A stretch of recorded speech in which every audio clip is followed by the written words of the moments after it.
Hi, welcome to SBR Videos. I'm Peter Loshak. It's Week 15 in the NFL. We are doing a regular Oddly Enough show with SBR contributor Swingin Johnson. We're going to get his top plays for NFL Week 15. Swingin Johnson, thanks for being back with us. Loshak, from now on, I am simply going to deliver my weekly picks. I'm going to wait for your impressions on said picks, where you pick up my biorhythms or whatever ethereal long-distance vibe you're getting from me, and I'm just going to mark my record right then and there. I mean, what the hell, Loshak? You're like the Long Island medium.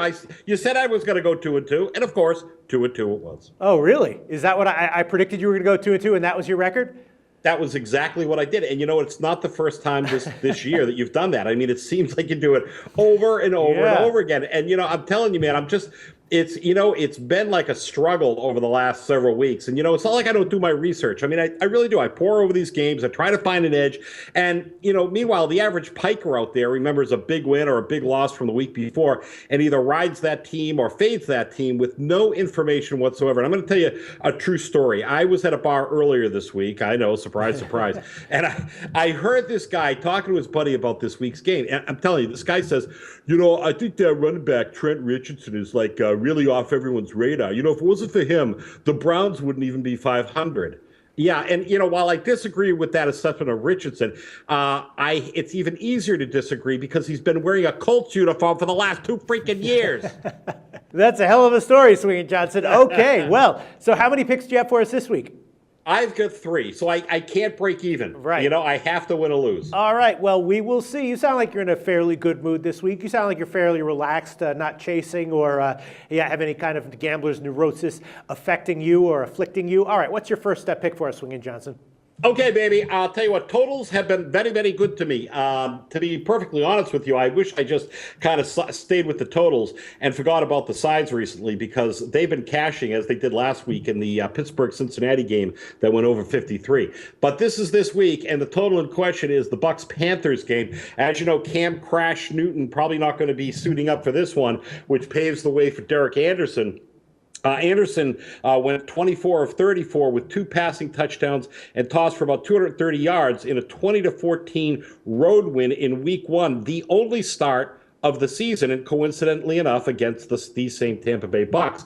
Bucs, on the other hand, they've alternated ATS covers over the last 6 games, and if that trend continues, then they will be covering this one as well. But I don't care about the side because all I know is the Bucs can't run the ball. They've ranked 31st in the league, and their passing isn't a whole lot better. They've gone under the posted total in 6 of their last 7 games. Derek Anderson, on the other hand, he's playing, as you know, for the Panthers, and I don't think the Panthers are going to ask him to do too much. I think they want him to hand off. I think they want him to throw short routes. I think they want him to do anything but fumble and toss interceptions. I think this is going to be kind of a grindy game. I mean, obviously, the Panthers are still in the playoff hunt by virtue of the fact that they are playing in the worst division, the NFC South. So this means something to them. But that being said, I think a lot of people are going to be seduced by that 41-10 dismantling of the Saints last week. And I think they're going to be looking at this game and saying, geez, Panthers going to put up a lot against the Bucs. I think it's going to be a low-scoring affair, and I think this game will tranquilize the literally hundreds of viewers that they're going to have. So I'm playing under 42.5 units for 4 units on this one. Interesting take. Interesting take. Can't say I disagree with it. I haven't really thought too much about this one since the Newton news. All right, what's your second pick for us, Swingin Johnson? Okay, next one. I'm trying to get off that Chalky Von Chakowitz train that I've been on. Joe Q Public, loving the square action on the favorites. But I love the Indianapolis Colts. Tell us why you love the Colts. No. Oh, okay. I'm not on the Colts, baby. Packers and Bills. Okay, I'm really trying to change my thought process here. Okay, so we saw last week the Packers game against the Falcons. I believe it was Monday night. It was my time Monday for me, as a matter of fact. And the Falcons came back. They scored 30 points in the second half, and that allowed them to cover. The Pack kind of just got disinterested. They failed to cover. I'm sure that their backers were pulling their hair out on that one, seeing as they had such a prodigious lead. But they did win the game. They failed to cover. I like the Bills here. They're a gritty group. They've exceeded expectations, and they may be catching Green Bay sleeping. Packers have the game against Tampa Bay next week on the road, and they are facing a Bills team with the 5th-ranked passing defense, 8th-ranked rushing defense. I think this is going to be closer than many anticipate. anticipate Buffalo plus 4.5 for 3 units from me. Yeah, might be sweating it out at the end, but I think it might be a sharp side with some value. All right, what's your third pick for Swingin Johnson?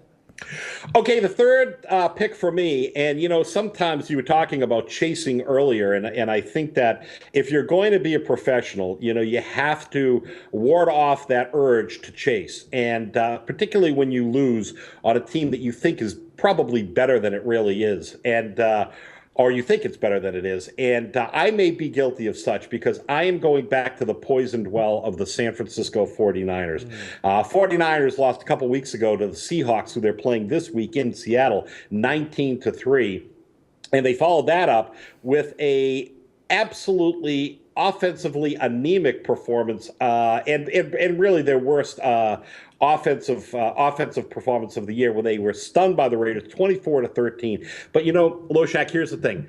The Hawks, they don't score in bunches, and the 49ers defense is maybe not what we thought it was going to be, but it's still very good. The Niners are getting 10.5 points. I think it's I think it's an overreaction, and I'm grabbing the Niners plus 10.5 for 4 units. You've taken 3 of the more controversial games, sort of the more unclear games this week. We will see. You might have very sharp plays on all 3 games here. Swingin Johnson, thanks so much. Talk to you again next week. The SBR Network offers free sports picks and game breakdowns, big money free betting contests year-round, a real-time Vegas-style odds monitoring service, and much more. So come see for yourself. To stay updated on SBR news and promotions, follow us on Twitter, Facebook, and Google+, and do be sure to subscribe to the Sportsbook Review YouTube channel to catch all our daily sports shows.